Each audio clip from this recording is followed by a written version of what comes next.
Число трудоспособного населения в Абхазии около 145 тысяч человек. Официально занятых 43 тысячи человек. Уровень безработицы высчитывается по этим цифрам. Это официальные данные. Из-за отсутствия учета определить реальный уровень безработицы сложно. Есть объективные цифры по государственным организациям и юридическим лицам. Но есть еще бизнес и индивидуальные предприниматели. Тут все намного сложнее. Впервые президентом страны публично озвучены данные по проблеме безработицы Абхазии. В территориальном масштабе цифры, конечно же, вполне впечатляющие. И в целом по стране цифры тоже достаточно серьезные. Но нужно понимать одну вещь. Президент ведь не просто так взял откуда-то эти цифры, ему эти цифры подготовили его соответствующие структуры. На что они ссылались, скорее всего? Значит, у нас есть два показателя, две официальные цифры. Первое – это количество трудоспособного населения, которое составляет порядка 144 тысяч человек. И число официально занятых по официально учтенным предприятиям. Это порядка 40 тысяч человек.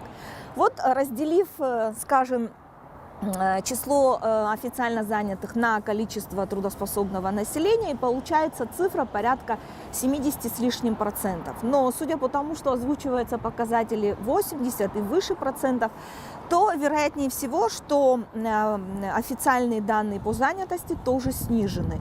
Потому что мы руководствовались последними данными 2020 года. И вот тогда у нас получался показатель порядка 7-72%, то есть так называемых безработных. По данным экспертов Центра социально-экономических исследований, трудоспособных граждан, у которых реально нет никакой работы и заработка, в Абхазии порядка 20%.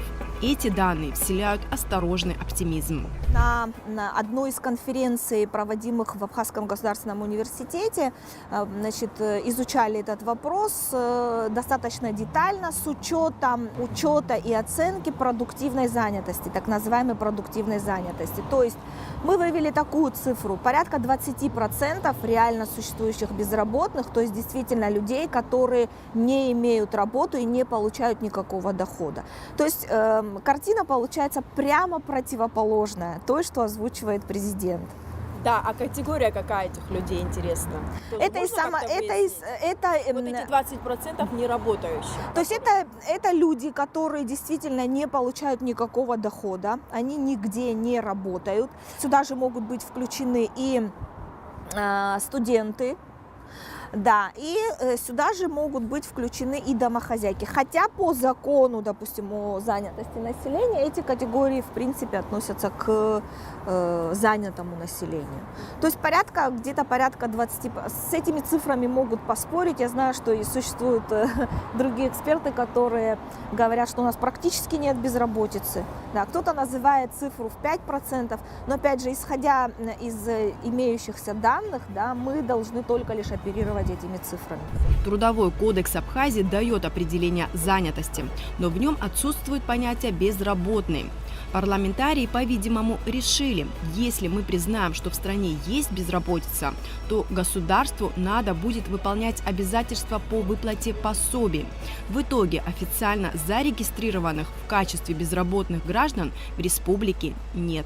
Официальным нормативным документом, регулирующим вопросы занятости, вопросы рынка труда вообще, является Трудовой кодекс Республики Абхазия, который был введен в действие с 1 января 2017 года. До этого действовал закон о занятости населения. Кстати, вот закон о занятости населения давал очень четкую классификацию, кого относить к занятым. И вот там в составе этой классификации были люди, которые работают официально по найму, домохозяйки, студенты, военнослужащие, самозанятые. Все эти люди, все эти категории относились к числу занятого населения. безотносительно того, получают они какой-то доход или нет. Сейчас существует другое определение занятого населения, но не дается классификация. То есть в Трудовом кодексе, кого конкретно относить к занятым, у нас такого нет. Более того, отсутствует понятие безработного, то есть кого считать безработным и кого относить к этой категории. Вот поэтому, используя вот такие методы расчетов, и образуется вот такой показатель порядка 80%, который озвучивает президент. Умышленно законодатель убрал понятие «безработный» в Трудовом кодексе, потому что понятие «безработный» предполагает выплату пособия. То есть статус безработного, когда человек регистрируется в качестве безработного, какое-то, пусть даже номинальное пособие по безработице он должен получать. Исходя из того, что опять-таки наши финансовые возможности, ресурс не позволяет выплачивать такое пособие, соответственно, законодатель умышленно убрал это понятие из Трудового кодекса, и сейчас мы используем понятие «гражданин в поисках подходящей работы». Вот. И еще такой момент, что с одной стороны да, а с другой стороны, учитывая, что у нас нет персональной карточки налогового учета, налогоплательщика, исходя из этого, мы не можем точно сказать, действительно ли человек, который регистрируется в качестве безработного человека в поисках подходящей работы, является ли безработным, потому что мы не можем проверить по единой базе, мы не можем отправить запрос в налоговую, потому что налоговая тоже не располагает такими данными на сегодняшний день. Но я знаю, что налоговые органы работают над этим вопросом, и планируется создание единой базы, которая будет предоставлять такую информацию уже индивидуально по каждому налогоплательщику. Определить точное количество работающих граждан республики сложно из-за неформальной занятости населения. Кто считается самозанятым? По российскому законодательству самозанятый – это человек, который платит специальный налог на профессиональный доход. А что говорит абхазское законодательство? Самозанятыми по определению в нашем, опять же, законодательстве такого понятия нет, то есть оно не расписано, но существуют другие методики, определяющие того или иного человека как самозанятому. То есть если человек работает и получает какой-то доход, но официально нигде не зарегистрирован, он и есть самозанятый. Понимаете, говоря вот простым языком, мы же не можем с вами отнести жителя села, который имеет свое подворовое хозяйство, который занимается выращиванием птицы, скажем, животных и так далее, реализующий эту свою продукцию на рынке, получающий какой-то доход. Мы же не можем его отнести к безработному. Но официально он нигде не занят, не зарегистрирован, он не получает никакого дохода, официального дохода, да? Но на самом деле, естественно, он зарабатывает и, соответственно, тратит эти деньги. Поэтому иногда у нас даже в статистике выскакивают такие цифры, когда доходы населения, годовые доходы населения ниже, чем расходы населения. То есть, получается, люди из ниоткуда что-то потратили. То есть это вот такая, знаете, картинка, когда мы сопоставляем некоторые данные, и вот этот теневой сегмент, он всегда выскакивает на поверхность. Рынок труда саморегулируется, отмечает Илона Мирцхулава, и это совсем неплохо. Многие зарабатывают своим трудом. Репетиторы, няни, ремонтники, сельские жители продают продукты собственного производства, честно трудятся. Они не ждут от государства соцподдержки. То есть это некий механизм адаптации людей к тем социально-экономическим условиям, в которых они оказались. И эта практика у нас сложилась не сегодня, не вчера, а уже давным-давно, сразу с послевоенных времен, когда наши женщины вынуждены были в период блокады пересекать границу и таким образом зарабатывать себе на хлеб, спасая мужчин, можно сказать, да, потому что граница была закрыта, и мужчины не могли таким образом пересекать границу, каким-то образом зарабатывать. Это и сегодняшняя ситуация, когда, к большому сожалению, женщине легче найти работу, нежели мужчине. То есть женщины, в принципе, соглашаются работать на любой работе, а вот мужчины не всегда, к большому сожалению, идут на любую работу. Каждый год в Министерство соцобеспечения обращается небольшая часть безработных. Им пытаются помочь. В прошлом году заявку оставили 50 соискателей. Трудоустроить удалось только 12 человек. Не такое большое количество граждан обращается, к сожалению. У нас была инициатива, если чуть-чуть вернуться назад к истории этого вопроса, мы прирегистрировали в Управлении по труду и занятости, регистрировали граждан в поисках подходящей работы, регистрировали тем, что они лично являлись зарегистрироваться. Соответственно, была инициатива, был создан сайт, теперь можно онлайн зарегистрировать свою заявку на поиск подходящей работы. Мы думали, что после появления сайта и такой возможности как-то это облегчит для граждан обращение. В соответствии с этим мы думали, что поток таких людей будет выше, но этого не произошло. За прошлый год там порядка 50 человек обратилось. Но проблема в том, что и у нас не такой большой ресурс для трудоустройства. Из этих 50 человек мы смогли трудоустроить там порядка 12 человек, и то мы не знаем последующие. То есть мы направили, рекомендовали, направили в соответствующие организации, которые нуждались в сотрудниках, но о дальнейшей судьбе, заключили ли они трудовые взаимоотношения, мы не в курсе, так как повторно они к нам не обращались. Трудовой кодекс обязывает работодателей информировать Министерство соцобеспечения о наличии вакантных мест. Работодатели этого практически не делают. Серьезной проблемой, значит, в нашем обществе является также, знаете, такое отсутствие объективной информации об имеющихся рабочих местах и вообще о ситуации на рынке труда. Вот этот разбалансированный механизм иногда даже вводит людей в заблуждение. Вот в 2006 году, когда существовал еще Центр занятости при Министерстве труда и занятости, значит, там создавалась такая информационная база, достаточно серьезная, куда мог обратиться любой человек по вопросам трудоустройства. И вот на тот период я очень хорошо помню, что количество предложенных вакансий было больше, чем количество лиц, обратившихся по вопросам трудоустройства. То есть на тот момент были реальные рабочие места, но просто люди не обращались, либо считали это не необходимым, либо просто не знали, что такая служба существует. Сегодня, на мой взгляд, вот профильному ведомству, конечно, необходимо более, скажем так, найти механизмы для информированности нашего населения через различные источники, через те же самые соцсети, через взаимодействие с предприятиями, организациями, да, потому что у нас очень много ведомств, куда мы отчитываемся, да, в качестве юридических субъектов и физических тоже субъектов, но вот опять же той информации о том, есть ли рабочие места на том или ином предприятии, мы ею не обладаем. Поэтому вот взаимодействие, мне кажется, здесь действительно государства, бизнеса и общества должно быть более тесным.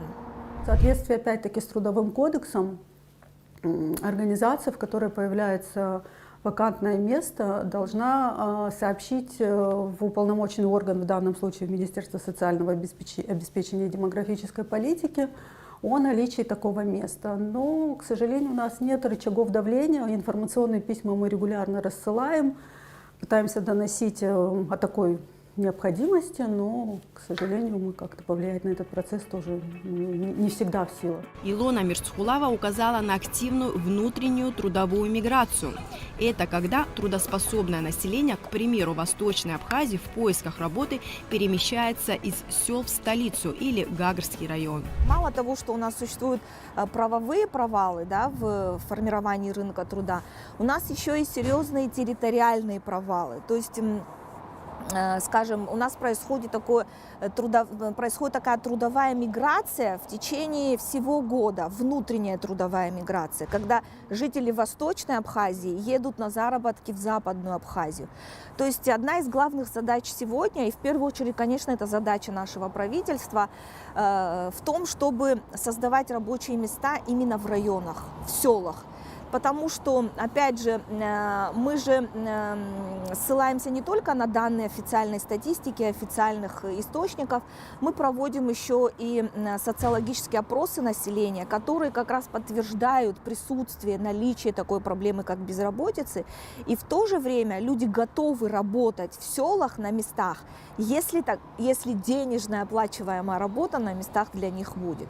То есть вот главная задача сегодня – это создание новых рабочих мест и эффективное регулирование вот этих вот вопросов занятости. Есть внутренняя трудовая миграция, но учитывая, что внутренняя трудовая миграция не предполагает каких-то дополнительных документов для того, чтобы трудоустроиться, соответственно, опять-таки тоже нет точных данных, но она существует, мы видим, что восточная часть Абхазии часто едет в западную на сезон работать, подзаработать, скажем так. Но на сегодняшний день есть государственные программы, которые пытаются влить какие-то дополнительные источники для организации рабочих мест в Восточной Абхазии. Например, у нас есть несколько крупных объектов, которые на сегодняшний день уже заработали, и там создаются новые трудовые места рабочие, и, соответственно, нет надобности куда-то перемещаться внутри страны или даже за ее пределы. Как стимулировать самозанятых, да, это же вопросы будущего, размера пенсии, наверное, может когда-нибудь у нас не только фиксированная будет пенсия, как стимулировать, чтобы все-таки самозанятые платили определенные налоги государству? Что с этим делать, вот, на ваш взгляд? Вы абсолютно правильно ставите этот вопрос, потому что на сегодняшний день у нас сложилась такая практика, что если человек каким-то образом зарабатывает себе на жизнь, он не думает о завтрашнем дне. А завтрашний день – это будущая пенсия, это будущие какие-то социальные выплаты, пособия и так далее. И опять же виной тому наша сегодняшняя реальная картина. То есть сегодня человек, выходящий на пенсию в Абхазии, может претендовать только на фиксированную пенсию по возрасту в размере 2500–3000 тысяч рублей. Но мы должны думать и на перспективу, мы все-таки развиваемся, мы должны ставить перед собой цели и задачи новые, да, в условиях меняющегося мира, ставить задачи на то, чтобы в будущем получать трудовую пенсию, а трудовая пенсия будет формироваться только лишь с выплат в пенсионный фонд. То есть, опять же, налаживание учета в этих проблем и, знаете как, еще большая проблема информированности населения. То есть наши люди не информированы о том, что через 10-20 лет, да, им предстоит, допустим, получать какое-то пособие социальное. И наша задача сделать так, чтобы люди понимали необходимость того, что часть своего заработка в виде налогов или пенсионных взносов мы должны вносить в бюджет.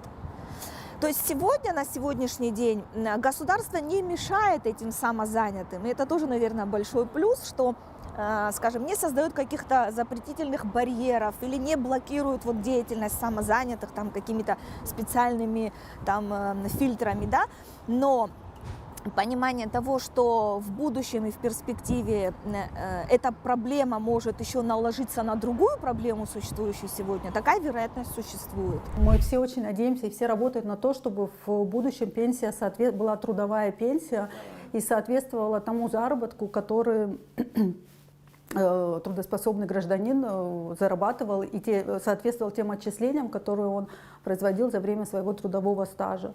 Но на сегодняшний день государство не может обеспечить трудовой пенсией своих граждан. Исходя из этого, пенсия фиксированная и базовая для всех категорий пенсионеров. Исходя из этого, наши граждане просто с этой точки зрения не заинтересованы в том, чтобы откладывать на свою пенсию и как-то о ней задумываться.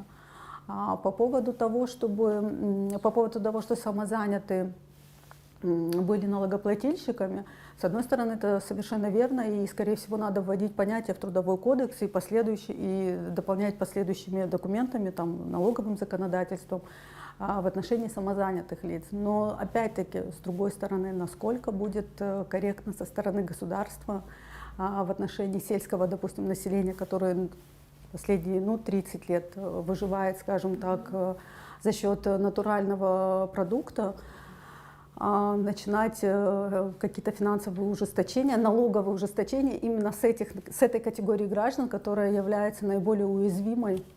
Вы знаете, если обобщая и давая такую оценку современному рынку труда, то это абсолютно разбалансированный механизм, который, значит, несет за собой последствия негативного правового регулирования.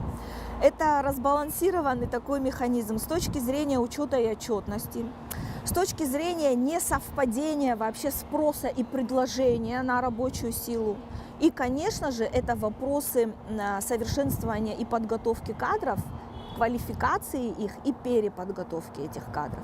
То есть, знаете, у нас все сейчас сложилось в один такой клубочек, который нужно потихонечку уже разматывать и каждую проблему решать уже отдельно. Но опять же, заниматься вопросами рынка труда точечно, как точечным проектом, это тоже не даст никакого ни экономического, ни социального эффекта. У нас нет программы содействия занятости населения, которая должна была бы, по идее, вписана быть гармонично в общую социально-экономическую программу страны нашей в целом. Потому что мы же должны создавать новые производства, для этого мы должны понимать, какие нам нужны кадры, какие нам нужны специалисты и сколько их нужно создать. Причем этим направлением нужно заниматься и в отраслевом разрезе. Мы должны создавать рабочие места в сельском хозяйстве, в промышленности, в транспорте, в строительстве. Но при этом мы должны понимать, сколько нам нужно, допустим, строителей в строительстве на, допустим, 2025 год. Правильно? Из этого, то есть мы должны планировать всю нашу работу, всю нашу деятельность. А вот отсутствие вот такого вот инструмента, эффективного инструмента планирования в нашей стране как раз и дает вот эти сбои. Потом, вы знаете, мы очень часто же говорим о необходимости привлечения инвестиций в нашу страну. Это сейчас стало неким трендом, да.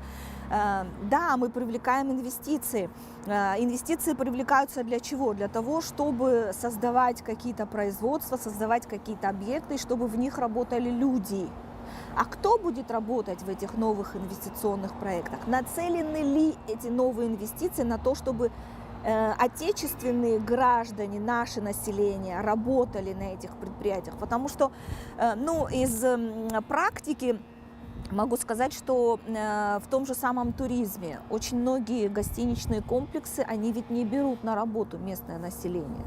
Да, они привозят сюда мигрантов, трудовых, и люди работают именно, зарабатывают деньги, вывозят наши деньги из нашей страны, понимаете? И вот в данном случае, наверное, уже нужно обязать. Это не только вопрос квалификации, это, знаете, моменты психологические, это моменты, связанные с оплатой труда, это и моменты размещения производительных сил, понимаете, здесь все в комплексе. Но в первую очередь, конечно, инвестор предпочитает дешевую рабочую силу. Иногда наши граждане уже не хотят чувствовать себя ущемленными.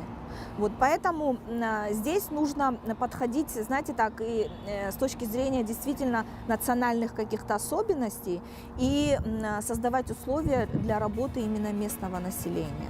Эксперты убеждены, необходима цифровизация госорганов.